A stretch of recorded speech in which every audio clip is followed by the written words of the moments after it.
Transtornos do neurodesenvolvimento, estudando o DSM-5-TR, aula 7, TDAH, parte 2, apresentações e o adulto com TDAH. Em nossa última aula, aula 6, abrimos a caixa de Pandora do transtorno de déficit de atenção e hiperatividade, o TDAH. Nós descobrimos o mito cruel da preguiça. Entendemos o TDAH como uma falha na orquestração das funções executivas e dissecamos os pilares da desatenção e da hiperatividade na infância, representados pelas histórias do Pedro e da Carla. Mas a vida não para. As crianças crescem, os cérebros amadurecem, os ambientes mudam e as demandas sociais se tornam infinitamente mais complexas. Historicamente, a psiquiatria e a psicologia cometeram um grande erro. Acreditava-se que o TDAH era uma exclusividade da infância. Dizia-se que, ao completar 18 anos, o transtorno magicamente desaparecia, curado pela maturidade. Hoje, com o avanço das neurociências e a revisão criteriosa do DSM-5-TR, sabemos que isso é uma inverdade dolorosa. O TDAH acompanha o indivíduo, mas ele veste roupas diferentes ao longo da vida. Sejam todos bem-vindos ao canal Estudante de Psicologia. Nessa 7ª aula, vamos avançar na complexidade desse diagnóstico. Vamos entender por que o manual abandonou o termo subtipos e adotou o conceito de apresentações. Em seguida, faremos uma viagem no tempo para compreendermos como o TDAH se manifesta na vida adulta, uma demanda que tem lotado os consultórios de psicologia e gerado crises intensas de identidade e esgotamento em milhares de pessoas. Eu sou Jefferson Grem, estudante de psicologia e o seu melhor amigo na busca pelo conhecimento profundo da ciência da psicologia em suas várias faces. Então, ajeite seus fones, aumente o volume e concentre-se na minha voz. De subtipos a apresentações, a fluidez do diagnóstico. Quando estudamos edições mais antigas do DSM, era muito comum ouvir expressões como "eu tenho TDAH do subtipo desatento" ou "ele tem o subtipo combinado". A palavra subtipo carregava uma armadilha semântica perigosa. Ela sugeria que o TDAH era fixo, permanente, uma categoria gravada em pedra. Se você era desatento aos 8 anos, seria desatento para sempre. O DSM-5 corrigiu essa rigidez e o DSM-5-TR manteve e refinou essa correção, trocando a palavra subtipos por apresentações clínicas. Mas por que isso é tão brilhante do ponto de vista psicológico? Porque a palavra apresentação reconhece que o cérebro humano é dinâmico. O transtorno se apresenta de uma forma hoje, mas pode se apresentar de outra forma amanhã, dependendo do desenvolvimento neurológico, das estratégias de enfrentamento que a pessoa desenvolve e das demandas do ambiente. Para preencher os critérios de uma apresentação específica, o clínico deve avaliar os sintomas presentes nos últimos 6 meses. Vamos então agora mapear as 3 apresentações oficiais. São elas a apresentação combinada, a apresentação predominantemente desatenta e a apresentação predominantemente hiperativa impulsiva.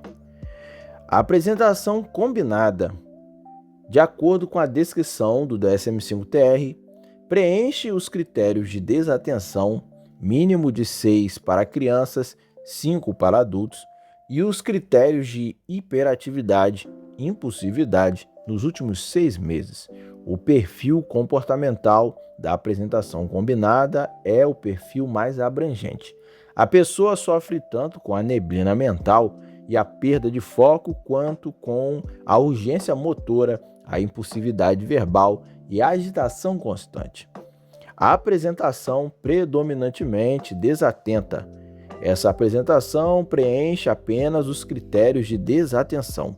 Os sintomas de hiperatividade não atingem o limiar necessário nos últimos 6 meses. O perfil da apresentação predominantemente desatenta é o perfil sonhador. Apresenta letargia, confusão mental, lentidão no processo e extrema dificuldade de organização e memória de trabalho. A apresentação predominantemente hiperativa e impulsiva. Essa preenche apenas os critérios de hiperatividade e impulsividade. Os sintomas de desatenção não atingem o limiar necessário nos últimos 6 meses. E a apresentação predominantemente hiperativa e impulsiva, mais comum em crianças pré-escolares. O cérebro capta a informação, mas o corpo não consegue parar quieto e o freio inibitório é praticamente inexistente. É perfeitamente comum e até esperado que um paciente mude de apresentação ao longo da vida. O garotinho que tinha a apresentação combinada aos 7 anos, pulando em sofás e não prestando atenção na aula, pode chegar aos 25 anos, desenvolver freios motores devido ao amadurecimento do córtex pré-frontal e passar a ter a apresentação predominantemente desatenta. O transtorno é o mesmo. A fiação executiva continua comprometida, mas a expressão externa mudou. O TDAH na vida adulta, quando a hiperatividade vira ansiedade. Chegamos ao coração da nossa aula. Como o TDAH envelhece? O que acontece com a mente a 1000 por hora quando ela precisa pagar boletos, gerenciar um casamento, liderar reuniões e cuidar de filhos? Para diagnosticarmos adultos, o DSM-5-TR fez uma alteração cirúrgica extremamente empática: a redução do limiar de sintomas. Enquanto para crianças precisamos encontrar 6 sintomas de desatenção ou hiperatividade, para adolescentes mais velhos, acima de 17, e adultos, bastam 5 sintomas. O manual reconhece que, com a idade, o paciente desenvolve mecanismos compensatórios, mesmo que exaustivos, e o seu córtex pré-frontal, embora funcione de maneira atípica, alcança certo grau de maturação.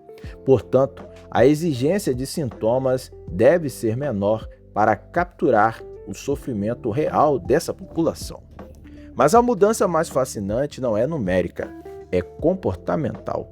Na infância, a hiperatividade é externa, física e barulhenta. A criança sobe na árvore, corre pelo corredor, rola no chão da sala. Na vida adulta, a sociedade não permite esse comportamento. Se um homem de 35 anos começar a pular nas mesas do escritório porque está entediado, ele será demitido ou internado. Para sobreviver, o adulto com TDAH pega toda essa hiperatividade motora e a internaliza. A hiperatividade física se transforma em inquietação interna. O adulto com TDAH descreve a sensação como ter o motor ligado dentro do peito o tempo todo. É uma tensão constante, uma incapacidade quase dolorosa de relaxar. Quando eles sentam no sofá no domingo à tarde para assistir a um filme, a mente começa a gritar: você deveria estar sendo produtivo, você deveria estar limpando a casa, você deveria ler aquele livro. O corpo está parado, talvez apenas balançando a perna compulsivamente, mas a mente está correndo uma maratona. Essa hiperatividade mental é frequentemente e tragicamente confundida com o transtorno de ansiedade generalizada, o TAG. Muitos adultos com TDAH passam décadas sendo tratados apenas com ansiolíticos e antidepressivos, que apagam os sintomas periféricos, mas não religam as funções executivas. Eles continuam desatentos, continuam perdendo prazos e a ansiedade nunca vai embora, porque essa ansiedade, na verdade, é o TDAH mascarado de preocupação. Além disso, a vida adulta exige uma habilidade que é a criptonita do TDAH, o planejamento a longo prazo e automotivação. Na escola, a professora dá a estrutura. A prova é amanhã, estude isso e aquilo. No trabalho adulto, o chefe diz: preciso do balanço semestral daqui a 3 semanas. Para o cérebro neurotípico, o planejamento se divide em etapas. Para o cérebro com TDAH, o evento de daqui a 3 meses não existe na sua percepção de tempo. A tarefa só passa a existir na véspera, quando a urgência aciona a adrenalina do desespero, forçando o cérebro a focar. Essa vida baseada no desespero constante gera um nível de estresse crônico que frequentemente deságua em burnout. Para tirarmos esses conceitos do papel, quero que você conheça o Marcos. Feche os olhos por um instante e visualize a história desse homem, uma história hipotética, para aprendermos juntos. Marcos tem 35 anos. Ele é um homem inteligente, articulado, de sorriso fácil e extremamente criativo. Quando você o conhece em uma festa, ele é magnético, sabe conversar sobre tudo e tem um carisma inegável. Mas nos bastidores, a vida de Marcos é um castelo de cartas desmoronando. Marcos veio para a terapia por insistência de sua esposa Camila, que estava prestes a pedir o divórcio e porque ele acabara de ser demitido do seu 4º emprego nos últimos 2 anos. Ao longo das sessões, começamos a mapear a história ocupacional de Marcos. Ele trabalha com marketing. Toda vez que ele entra em uma empresa nova, ele tem o que chamamos de lua de mel dopaminérgica. A novidade, as pessoas diferentes, o desafio do desconhecido ativam o sistema de recompensa. Durante 3 meses, Marcos é o melhor funcionário da agência. Ele tem ideias geniais, no hiperfoco, vira noites trabalhando e é elogiado por todos. No entanto, no 6º mês, a rotina se instala. As tarefas viram preenchimento de planilhas de métricas, reuniões burocráticas e relatórios contínuos. O cérebro de Marcos, carente de dopamina, começa a desligar. A apresentação desatenta emergindo. Ele passa horas olhando para a tela do computador sem conseguir digitar uma frase. O tédio não é um mero incômodo, é uma agonia física. Ele começa a chegar atrasado, esquece de responder e-mails de clientes cruciais, comete erros infantis em orçamentos. Eventualmente, a qualidade do seu trabalho despenca tanto que ele pede demissão ou é desligado, sentindo-se mais uma vez uma fraude. Em casa, a dinâmica é igualmente trágica. Camila acusa Marcos de ser irresponsável e egoísta. No mês passado, a energia da casa foi cortada porque Marcos esqueceu de pagar a conta. O dinheiro estava na conta. Ele simplesmente abriu o boleto no celular, pensou: vou pagar depois do almoço. E a memória de trabalho deletou a informação no segundo seguinte. Nos diálogos, Camila relata uma exaustão profunda. Ele não me escuta. Eu começo a falar sobre o meu dia. Ele me corta no meio da frase para falar sobre uma ideia aleatória que teve. E se eu reclamo, ele fica irritado. Na ótica clínica da psicologia, nós não enxergamos Marcos como um vilão, nem Camila como uma exagerada. Nós enxergamos a falha executiva. Marcos interrompe a esposa não porque desdenha dela, mas devido à impulsividade, aquela falha no freio inibitório, combinada com um déficit de memória de trabalho. Se ele não falar a ideia naquele exato segundo, a ideia vai desaparecer para sempre. Ele paga esse preço social por causa da sua neurobiologia. Marcos passou os últimos 15 anos acreditando que era imaturo, incapaz e defeituoso. A cada fracasso profissional, a sua autoestima era corroída. Quando, no consultório, fizemos a avaliação neuropsicológica, investigamos o seu histórico infantil, onde ele lembrou que vivia perdendo cadernos e agia como o palhaço da turma para esconder que não conseguia acompanhar a matéria. E finalmente chegamos ao diagnóstico de TDAH na vida adulta e o Marcos chorou. Foi um choro pesado, de luto pelo tempo perdido, mas também de absolvição. Então, não é que eu não me esforce, ele sussurrou, é que eu estava correndo uma maratona com os pés amarrados e me culpando por não chegar em primeiro. Nós, estudantes, amantes e profissionais da psicologia, temos um papel transformador na vida de pacientes como Marcos. O diagnóstico de TDAH na fase adulta é um evento sísmico. Ele reescreve a biografia da pessoa. Nossa atuação terapêutica, quase sempre caminhando lado a lado com a intervenção farmacológica conduzida por um bom psiquiatra, baseia-se em 3 pilares fundamentais. Primeiro pilar, psicoeducação e desculpabilização. Primeiro passo é tirar o peso moral dos ombros do paciente. Precisamos ensinar ao paciente como o seu cérebro funciona. Mostrar a ele que o esquecimento não é falta de amor, que a distração não é preguiça e que a agitação não é ansiedade infundada, é neurobiologia. Ao entender a máquina, o paciente para de se odiar por ela falhar nos métodos convencionais. Segundo pilar, próteses executivas. Se uma pessoa não tem uma perna, nós damos a ela uma muleta ou uma prótese. Se a pessoa tem TDAH, o seu córtex pré-frontal e a sua memória de trabalho precisam de próteses executivas. Nós não vamos curar a memória do Marcos, mas vamos externalizá-la. Ensinamos estratégias de enfrentamento.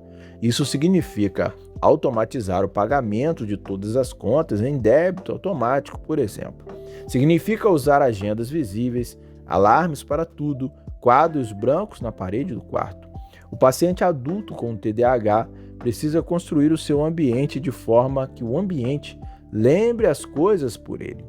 Terceiro pilar, regulação emocional e comunicação interpessoal. O adulto com TDAH sofre frequentemente da chamada disforia sensível à rejeição, uma dor emocional extrema diante de críticas ou da percepção de fracasso. Nós precisamos fortalecer a resiliência emocional. No caso do Marcos, trouxemos a Camila para algumas sessões. Explicamos a ela a natureza do transtorno. Criamos combinados visuais e ensinamos o Marcos a usar bloquinhos de notas enquanto a esposa fala, em vez de interrompê-la. Ele anota a ideia que teve no papel, tranquilizando o seu cérebro de que a ideia está salva, permitindo que ele volte a focar no rosto e na história de quem ele ama. Quando a terapia avança, a pessoa com TDAH deixa de tentar encaixar um cérebro quadrado em um buraco redondo.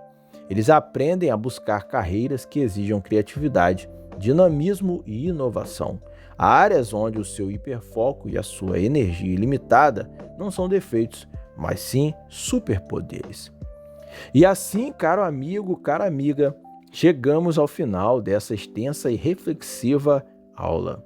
A nossa jornada pelo TDAH termina aqui, mas espero que a sua visão sobre ele tenha sido transformada para sempre. Compreendemos que as apresentações clínicas são fluidas, fluindo entre a desatenção e a impulsividade conforme a vida avança. Olhamos para os olhos exaustos do adulto com TDAH e retiramos a capa do julgamento moral, substituindo-a pela compreensão técnica, ética e humanizada. A mente hiperativa e desatenta é apenas uma das muitas formas neurodivergentes de se estar no mundo. Mas o que acontece quando o problema não está na atenção, não está na impulsividade e nem na interação social, mas sim na decodificação do conhecimento em si?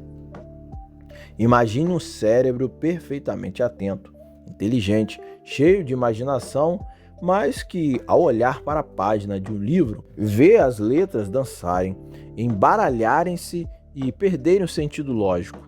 O que acontece quando o cérebro não consegue traduzir os sons em grafames ou compreender a lógica estrutural dos números, mesmo com muito esforço e ensino adequado? Na próxima aula, abriremos uma nova porta no grupo dos transtornos do neurodesenvolvimento. Entraremos, na aula 8, no transtorno específico da aprendizagem, quando o cérebro lê um mundo diferente. Vamos desvendar a dislexia, a disgrafia e a descalculia à luz do DSM-5-TR, compreendendo as barreiras acadêmicas e a dor psicológica de quem aprende em um ritmo e formato que as escolas tradicionais frequentemente ignoram. Eu sou Jefferson Graham, estudante de psicologia e o seu melhor amigo na busca pelo conhecimento profundo das ciências da psicologia em suas várias faces. Está estudando o DSM-5 comigo? Então deixe seu comentário aqui abaixo, suas percepções, o que você está achando. Se inscreva no canal Estudante de Psicologia, curta esse vídeo e, é claro, coisa boa, a gente divide, a gente compartilha, a gente multiplica. Então, envie essa aula no grupo da faculdade, compartilhe com os amigos, estudantes e amantes da psicologia. Vamos disseminar um conhecimento eficaz e transformador. Beba uma água, um cafezinho, estique a coluna. Não vamos perder tempo. Vamos para a aula 8. Transtorno específico da aprendizagem. Quando o cérebro lê o mundo diferente.